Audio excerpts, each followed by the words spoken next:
Thanks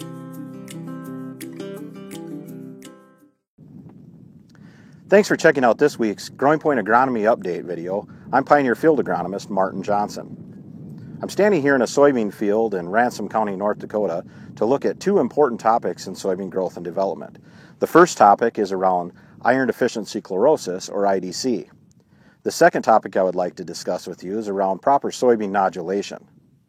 First, let's talk about IDC. Soybean iron deficiency chlorosis, or IDC, is a nutrient deficiency with general symptoms of chlorosis or yellowing of the soybean foliage and stunting of the plant. This condition is yield limiting in many areas in the northern Corn Belt, including western Minnesota and the Dakotas. This crop disorder is usually associated with calcareous soils or soils that have a pH of 7.5 or greater. Iron becomes tied up in the soil solution in these calcareous soils.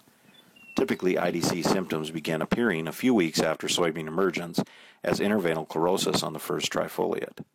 Leaves will eventually turn yellow with dark green veins, and the plants will be stunted. Environmental conditions that compound the onset of IDC include cool growing conditions, increased moisture in saturated soils, and residual nitrogen. Variety selection is the best management tool to overcome IDC. Other management strategies are increasing your planting population and using an iron chelate treatment. The next topic I would like to discuss is around proper soybean nodulation. Soybean nodulation is initiated in the early vegetative stages, usually around V2. This process requires a bacteria, Bradyrhizobium, to adhere to the root and cause the root tissue to develop around the bacteria, forming the nodule. The bacteria remain in the nodule and convert atmospheric N into ammonium, a form that can be used by the plant. To happen, this requires that the bacteria must be present in the root area. Several factors can hinder the survival of this bacteria. Soil pH plays a large role. Soils with a pH below 5.5 or above 8 create difficult environments for the bacteria to survive. Soils that are excessively wet or too dry can also reduce rhizobial activity.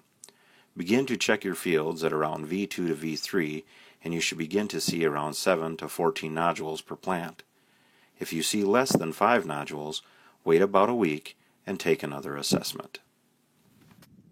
That's all for this week's Agronomy Update. Please reference the following links or contact your local Pioneer sales professional for more information.